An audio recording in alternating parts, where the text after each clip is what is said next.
झारखंड में जेएमएम को बड़ा झटका लगा है। झारखंड के पूर्व सीएम हेमंत सोरेन भी भाभी सीता सोरेन बीजेपी में शामिल हो गई हैं। झारखंड में जेएमएम को बड़ा झटका। झारखंड के पूर्व सीएम हेमंत सोरेन की भाभी सीता सोरेन बीजेपी में शामिल हो गई। वो जेएमएम की महासचिव थी, 3 बार विधायक चुनी गई। मौजूदा समय से जामा सीट से विधायक हैं। शिबू सोरेन के दिवंगत बड़े बेटे दुर्गा सोरेन की पत्नी है। पहले भी हेमंत सोरेन सरकार पर कई आरोप लगा चुकी हैं। कहा जाता है कि कल्पना सोरेन को सीएम बनाने से रोकने वाली मुख्य किरदार वही हैं।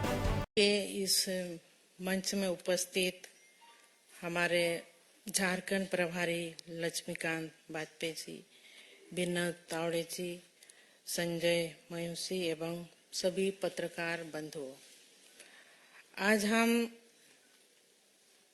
झारखंड मुक्ति मोर्चा के महापरिवार को छोड़ करके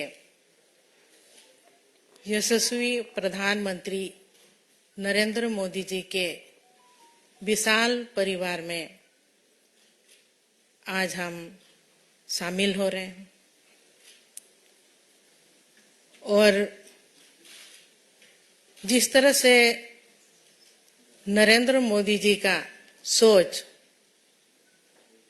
पूरे भारत में और पूरे विश्व में जो हम सबको देखने के लिए मिल रहा है, आए दिन विकास का कार्य हो रहा है और सभी टीम जेपी नड्डा जी,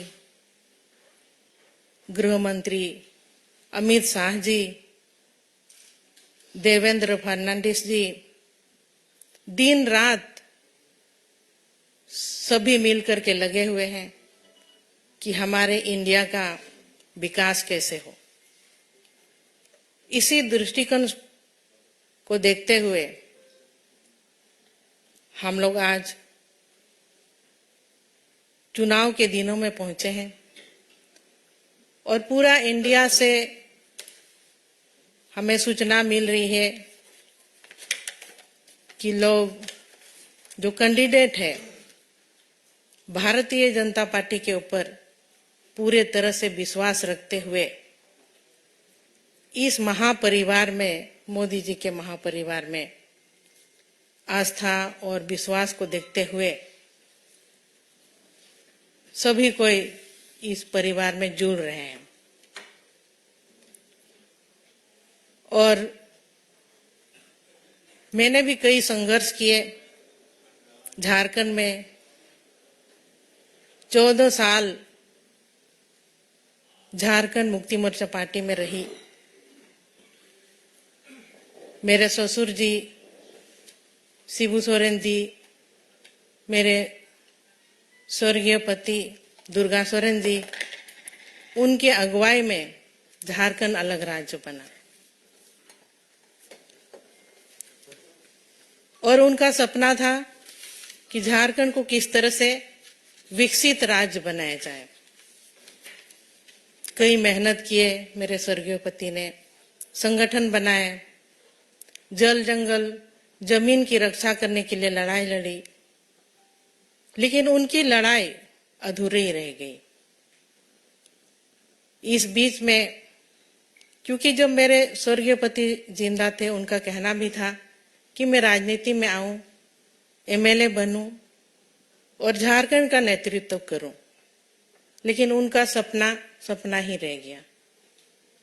और उनके सपने को पूरा करने के लिए मैं झारखंड मुक्ति मोर्चा में विधायक रही।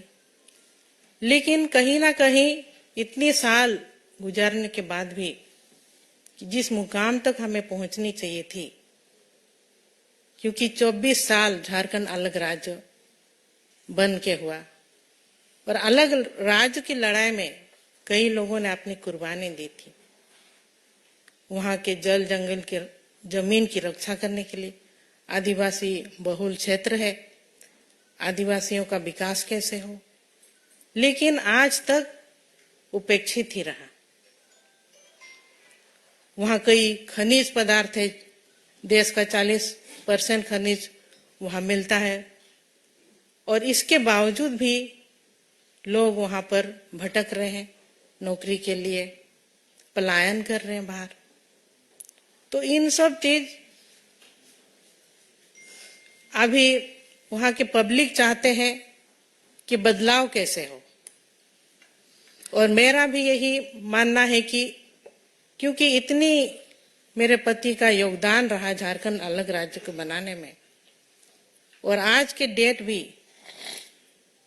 को भी हम जब तक देख रहे हैं झारखंड विकास से कोसों दूर है। तो ऐसे में मुझे मोदी जी का परिवार, महापरिवार में आना पड़ा, क्योंकि हमको झारखंड को बचाना है। झारखंड के वासियों को, झारखंडियों को न्याय दिलाना है। यही एक बड़ा मकसद है जो कि आज मैं इस परिवार में शामिल हुई। और मोदी जी का जो सोच है, वो सोच झारखंड में भी अब पूरी तरह से सब मिल करके हम लोग काम करेंगे।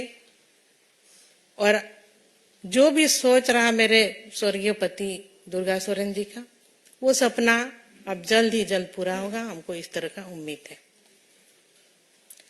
तो मैं आज बहुत खुशी और गर्वान्वित महसूस कर रही हूँ कि एक बहुत बड़ी मकसद और बहुत बड़ी लड़ाई के लिए, और जीत का भरोसा जरूर है, क्योंकि जब हम मोदी जी के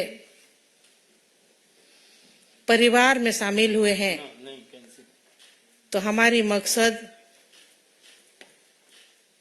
जो है झारखंड को बचाने का, झारखंड को झुकाएंगे नहीं, झारखंड को बचाएंगे। इसके लिए हम भारतीय जनता पार्टी में शामिल हुए हैं। और आने वाले दिनों में हमारी जीत, हमारी जो लोकसभा की 14 सीट है, सभी 14 सीटों में कमल खिलेगा, ये मैं आप सबसे वादा करती हूँ। टॉप स्टोरी ब्यूरो के लिए दिल्ली से हेमंत कुमार की रिपोर्ट।